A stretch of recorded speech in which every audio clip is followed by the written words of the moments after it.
Hey, YouTube. Uh, it's Jaden, obviously. Um, the camera looks kind of weird, but I guess that's only on my end. I don't know if it'll show up weird when I play the video back. Regardless, um, I know I talk about online school a lot. Um, but I don't know if I ever made a video about like specifically what I do. Like a daily type thing in online school would be like. That didn't make sense. Like my daily schedule. Well, that would be like on in online school. Um, I kind of I felt the need to make this video because like here I am, you know, online. I've only been online ever since the virus because I can't go nowhere. Um, so it felt like online school, right? Um, this would probably be like a quick video. I don't know if it'll be more so like a schedule of what like stuff was like in online school, but it's more so like I guess so. It's more so like my outlets, you know, uh, because in online school, you lose all your real friends, and it's hard to gain friends if nobody knows you in online school, and you can never know anybody in online school because nobody shows their face, and like uh they had like little parties for all the online school people, but nobody went. So I was really like a loner in online school, which is that is very I don't want to say depressing, but it's not necessarily fun either. Um, it was a very interesting time period for me. Um, I got like I said in plenty of videos, I got really really cynical. Like I was already like an extremely sarcastic person, but it wasn't necessarily I was saying jokes anymore. Like I was being serious. It was like a serious type sarcasm. It wasn't like a joking type sarcasm anymore. And a little bit of that is still kind of in my person. I'm trying to let go though, obviously. Because life is much better now. Thanks be to God. Um, but yeah, it's more so my outlets. Because I can't really express I couldn't really express, how sad I was. I guess this is not about a video about me being sad. This was actually I was trying to make this video more so about like this group called a tribe called Quest and Overwatch and YouTube. So those were like my three outlets that I would always go to, um, in online school. And I say so much when I make these videos, and it really annoys me. So I'm gonna try to like stop saying. I'm gonna try to stop saying that. So I was just about to say it. So, anyways, um, there's this one winter. I think it was either a winter break or a summer break where I went back to Jersey. Um, and, I hang out with my dad, I hang out with my brothers, I hang out with my aunts and uncles. Um, and my oldest brother, um, he's a super, he loves rap. Um, he loves rap, but he knows that like, that I said it, but he knows that I'm like, I'm Christian, right? So he tries to like whenever I'm around, I guess not so much anymore. I try to, tell him to stop. But regardless, you know, at least back then when I was like 12, I gotta stop saying that. But when I was 12, he tried to put me on to rap, right? Um, and I wasn't necessarily opposed to it, but I wasn't trying to really get onto it. But he showed me this one rap group called the Tribe Called Quest. Um, and little did I know, that's how I really got through ninth and 10th grade. So, I got put on the tribe. I didn't know what like the name sounded really stupid at first. Like a tribe called Quest, what does that even mean? Little did I know. Like they actually kind of grandfathered, you know, they infused jazz into hip hop and they made it sound good. They were like the first group to do it, other than like De La Soul and like a little bit of I guess uh what's dude's name? Uh I forget his name, and I'm gonna sound stupid because it's kind of out of my league. Like this is stuff from like the 80s and 90s. You know, here I am, born in '03. Like what do I know, right? But I think I forget his name, but anyways, De La Soul and the Tribe Called Quest, they were like the people that kind of pioneered, jazz samples into hip hop. Um, and their music is still super good. I don't listen to them that much anymore because I'm trying to get away from hip hop, trying to get away from rap and stuff like that. It's not really, it's not for me anymore. Um, but every now and then, I still listen to them, and it's like it's not necessarily like it's not anything like super terrible. Like they don't be talking about like anything crazy. Um, it's just like they just be rhyming, over really good, instrumentals. It's really good. I might actually like link some of my favorite tracks, um, you know, um, down in the description. But also, they were very what's the word? Not African, but they were very and not Black Pantherish. It's not what I'm trying to say, but they were definitely like in tune with Black culture.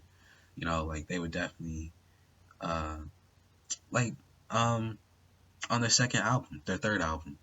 The name of the first track was called Steve Biko, like stuff like that. I really liked it, because if anything, it brought me more in tune with I guess my culture, and I just like the music in general. Um, so I guess that was one of the outlets that I was super, I went back to their music all the time when I was doing homework, just when I was, playing video games and such, I would just listen to their music. Um, and then my second outlet would be video games. Um, and I love video games. I mean, not too much anymore. I really just binge watch TV. Like I have a PS4, and like I don't even play video games on it no more like that. Like I be watching Martin and like King of Queens on it now. I don't even like play the games no more. Um, it's like a HD DVR more so than a video game player, a console is what I'm trying to say. But yeah, there's this game called Overwatch, back in 2015, 2016. The end of 2016 is when I got out seventh grade and I moved to. I hit the computer by accident. But anyways, there's this game called Overwatch. I gotta stop talking with my hands because that's how I be hitting stuff. That's my fault. So anyways, I here I go doing it. So anyways, uh, Overwatch came out like 2015, 2016ish. I got out of seventh grade 2016, and I moved to online school around 2016. So I saw the game being played on YouTube a whole bunch, and I was like, this game looks really fun. So I ended up buying it around mid 2016. Um, yeah, something around that. No, it was the end of 2016 because that's when online school kind of started. And that's when I kind of I started to hate it a little bit. So, I started playing Overwatch, and I was playing like Overwatch. I'm telling you, like I legitimately tried to learn Korean for a little point in my life. Uh, I started to learn Korean because I saw like a lot of the best Overwatch players at the time were Korean. So I was like, yo, I'm gonna try to be a pro at this. So I started to learn Korean just in case if I ever became a pro at Overwatch, I'd be in tune with what the Koreans were, talking about because I would learn it myself, right? That did not work. But I was like, don't get me wrong though, I was actually really good at Overwatch because I'd be playing it like because with online school they can't really tell if you're in or out of class. And I'll be like completely honest with you. I was not in class like that. Like I would have the speakers on so I could hear what they're doing or hear what the teachers were teaching, but I'd really be playing Overwatch as I was hearing the teachers like talk whatever they're talking, right? So I'd be on Overwatch for like at least 6, 7 hours a day. Like I was super into that game, and like I said, I was actually really good. Um, I was like top 3% in the world. I'll be completely honest. Um, at least for PS4, not in like not for PC or for Xbox, but for PS4. Yeah, I was top 3% in the world. Um, so I used to love Overwatch. That was definitely one of my biggest outlets. Especially around 10th grade, because around 10th grade was when I started to get really really sad about things, and I couldn't really do much about it. So I was like, all right, whatever. Let me just play video games then. Um, and then my third outlet was definitely YouTube. Um, when you're watching YouTube, it's like you're kind of talking with the guy that's there, or girl, whoever's there. It's like you're talking with whoever's there, Um, and there's like a genre of YouTube called like, oh, Twitch. So YouTube and Twitch were, because they're kind of one and the same. So anyways, when you're on YouTube or Twitch, you know, when you're watching a video or watching the person stream, you feel like you're talking with them. It's like y'all are kind of like conversing back and forth, or conversating back and forth, whatever the word is, you know. And when you're like, by the way, when I was in online school, the only people that I could talk to was my mom, because it was only me and my mom in that house. Like it was very lonely. Don't get me wrong. I did talk to my mom because I love her to death. But it was like, when she would go back to work, I only had me, myself, and I. So, I went back to YouTube, I went back to Twitch, I would watch a stream or watch a video, and that's all I had. So, I guess this is kind of a sad video. It's not meant to be sad because, my three outlets, were really fun, like I really did love Overwatch. I actually just stopped playing, like literally like a year ago. Like it's still that fun. I still do. I loved Overwatch. I really did. I legitimately thought I was gonna be a pro at it. Um, that definitely did not happen. You know, like it's very interesting because once I like, you know, plan to do something, I put my mind to it. And the fact that I legitimately started to learn a whole different language by myself is that's kind of telling, is it not?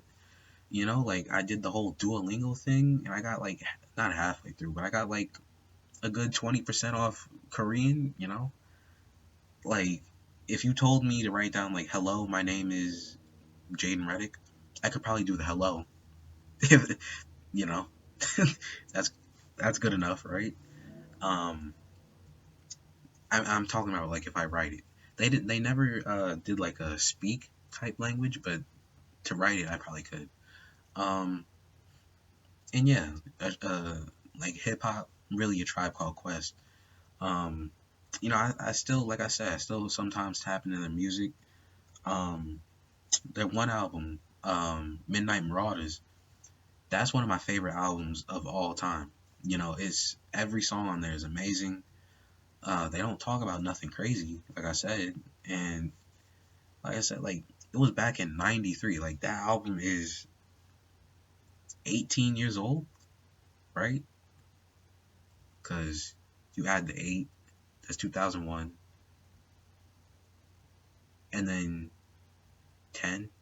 Now, that album is 20. Wait, yeah, that album is 28 years old, and it's still like I feel like it still could match up with like a lot of jazz influenced hip hop today. Um, but I mean, I'm trying to veer off hip hop a little bit because it's just, I don't think I should be listening to that. Um, it might take some time though, because I really do love their music. But regardless, those were kind of the three outlets that, I was really, I was prone to, I guess you could say. Um, especially Twitch and YouTube, right? Because that's Twitch and YouTube is the reason why I have a YouTube channel now, Um, and I really, I don't know. I don't know what I would have done you know, had I not had these three outlets. Really, I don't know. I mean, nothing crazy, obviously, but I probably would have been extremely bored, to say the least. So, you know, sometimes you got to make do with what you have, and when you don't have anybody, you know, it's. I'm glad I had these three things. So That's all I got, and later.